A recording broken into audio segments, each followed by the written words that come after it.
Hey guys, welcome back to another episode of the Dohm Speed Shop. On this episode, we're going to check out the Ryobi 3/8 lithium-ion battery ratchet. Let's check it out.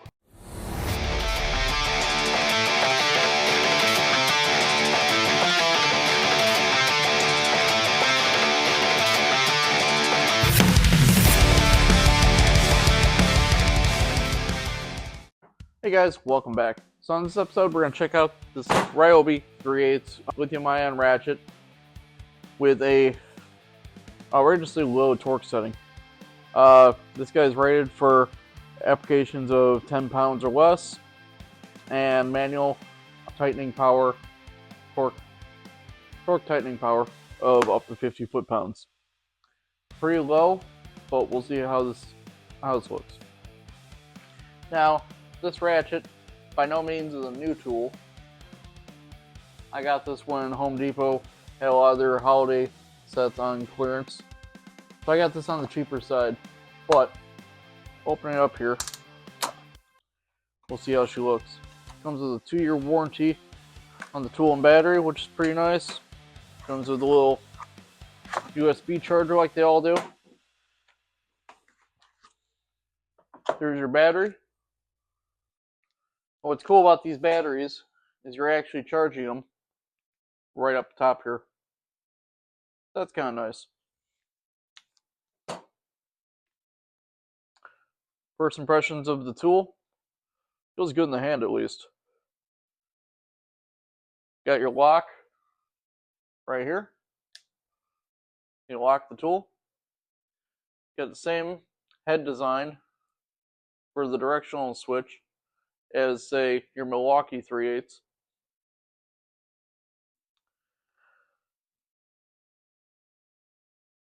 Let's open her up here. Alright, so let's slide her in here. Looks like this guy only goes in one way, so that's good. Well, that wasn't very impressive. Let's put on the charger. Now, while that battery charges, let's compare it to its older brother here, the Milwaukee 3/8. Mind you, this is the older brushed version, and I got the older M12 battery on it. So, still lithium, but, brushed.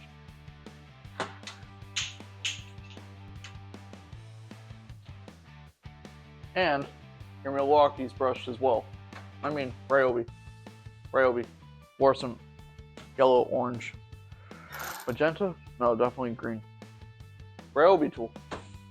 So, what I'm comparing here is just the heads.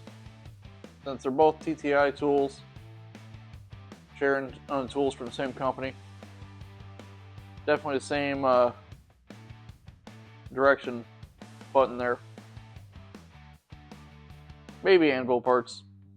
Nope, not even anvil parts.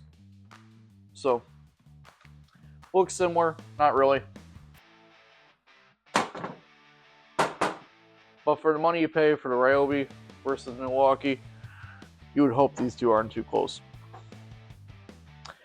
Difference here between the two, you got the paddle on the Milwaukee, you got the button on the Ryobi. Haven't had one of these with a button yet, so this will be kind of cool to try out. I've seen them on Snap-on forever, so we'll see how she goes. Alright, so I just got this bad boy off the charger. Go ahead and pop the battery in. See how this guy sounds, feels. If I can figure out which of the battery goes in.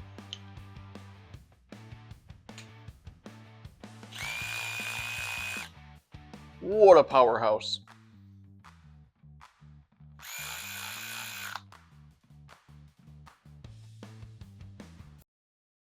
So, feels fairly anemic.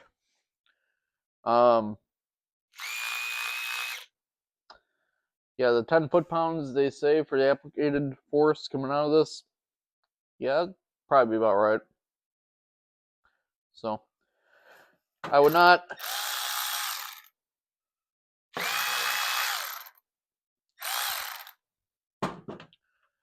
I wouldn't say the brushed Milwaukee is that much better, if I'm being completely honest here. Same length and all that. but it doesn't have that impact torque thing. You know, the whole bite your wrist thing. The first trigger pull, like impacts do. So I don't know. Let's take a look at it with a bolt and a vise. All right, so I got bolt and nut sitting in the vise here. 14 mil socket. Now all we're gonna do, run the bolt down on the nut, and to see what's the speed of it, see how hard it grabs. I'm not running up with the torque wrench on it, the verified torque, because I don't think I have one that does 10 foot-pounds. Let's check it out.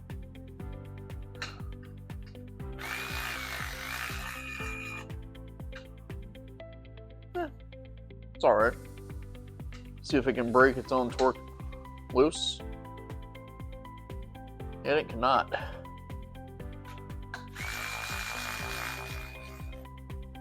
Wow, that's interesting.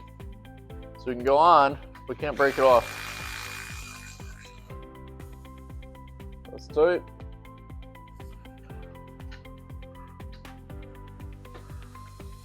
Yep, can't break it loose even though it tightened it itself. So that's kind of interesting. Now let's compare this to the old brushed Milwaukee M12.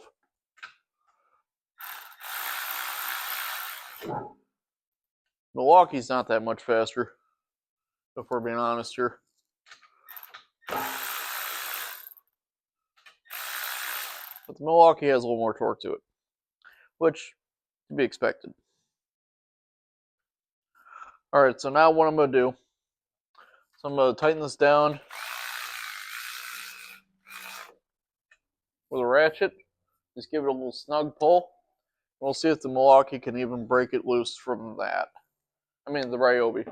So we're not putting the Hail Mary bar on it or nothing. We're just, just going to snug it down a little.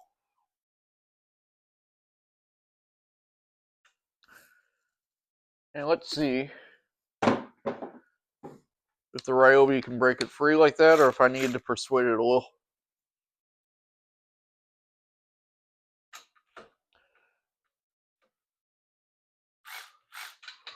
Yep, won't even try. Actually, I had that the wrong direction. Let me correct that. Alright, let's try.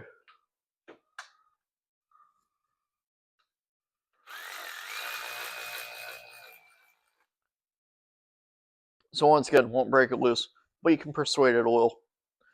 So this is almost like a battery-assisted hand ratchet, more than a cordless tool. Alright guys, so that was my quick testing of the 3/8 Ryobi Lithium stick battery ratchet. Is it a good ratchet? I hate to say it, not that great. I'd rather go with the one that you can put the 18-volt battery in.